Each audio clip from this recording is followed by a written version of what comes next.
You would think by now the Cleveland Browns would have learned not to fumble away the only good thing that's ever happened to them. But nope. History repeats itself. Only this time the ball they dropped wasn't just a game, it was Shedeur Sanders. Fifth-round pick, son of Dillon Primetime Sanders, and a kid who came into the league not as a question mark, but as a walking headline, a ratings magnet, a highlight reel waiting to happen. His very first preseason game wasn't just football, it was television history. 2.2 million viewers, the most-watched preseason matchup in a decade. A meaningless August scrimmage turned into must-see TV because people wanted to see what Prime Time Jr. was about. And what did they get? Poise, confidence, and a rookie who looked like he'd been preparing for this spotlight since the day he picked up a football. Spoiler alert, he has. He delivered. The hype delivered. The story delivered. And then the Browns did what the Browns do. They benched him. That's right. Cleveland took a cultural phenom, a business opportunity gift-wrapped by the football gods, and stuffed him back on the depth chart behind Dillon Gabriel, a quarterback whose stat lines look less like a future franchise leader and more like the grocery list you forget in the car. No disrespect, but nobody outside of his extended family is buying tickets to see Dillon Gabriel play. And the fallout? Predictable. Ratings cratered, fan engagement flatlined, merch sales froze. Jimmy Haslam, the team's owner, reportedly blindsided by the backlash, like this wasn't the most obvious business catastrophe in NFL history. This isn't just bad coaching, this is malpractice.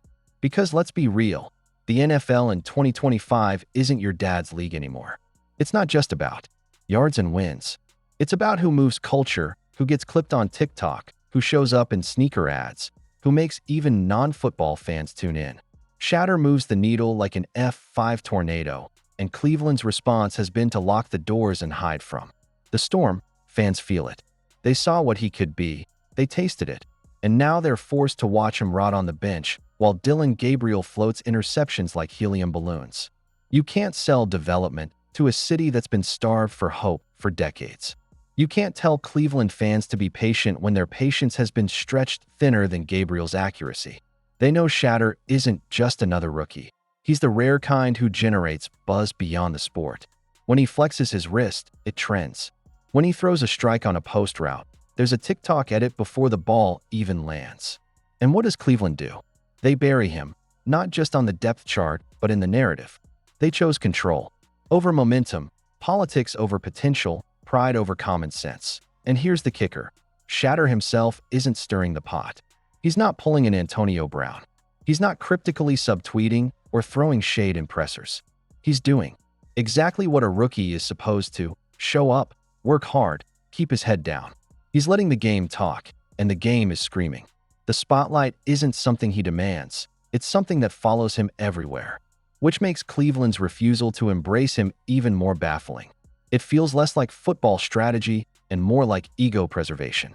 Coaches and GMs love to play the "we know better" card, but history has a cruel way of exposing them when they double down on being right instead of doing what works.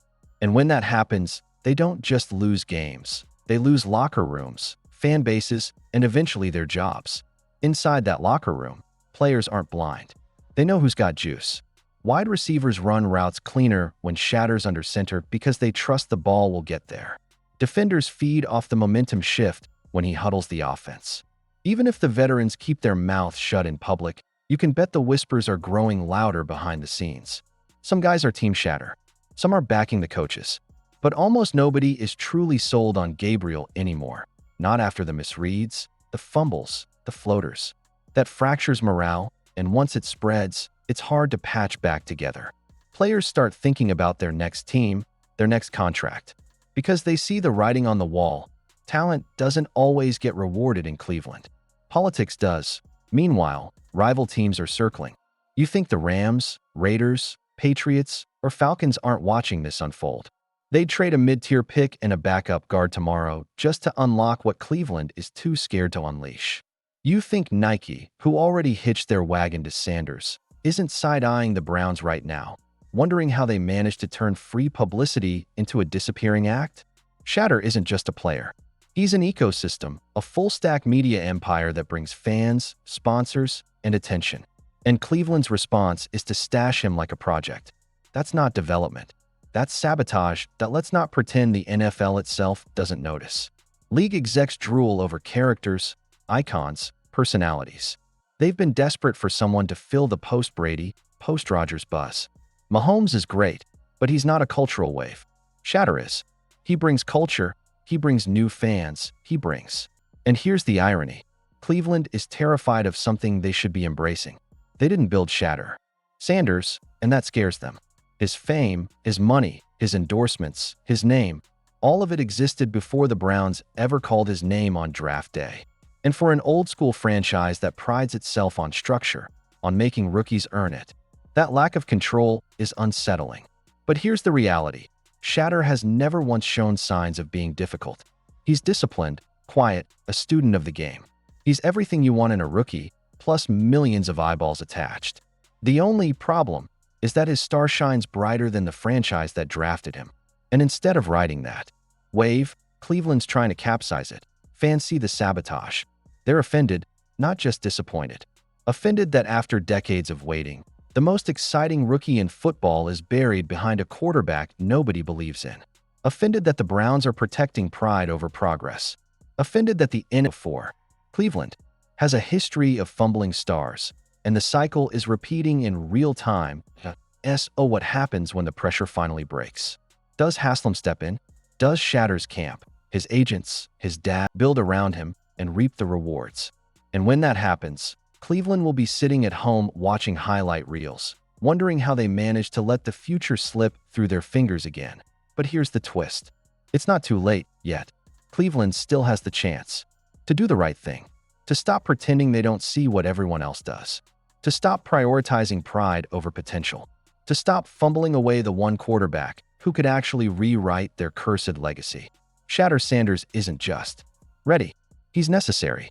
For the Browns, for the league, for the fans. The question isn't if he can handle the pressure. It's if Cleveland can handle the fallout if they keep him on the bench.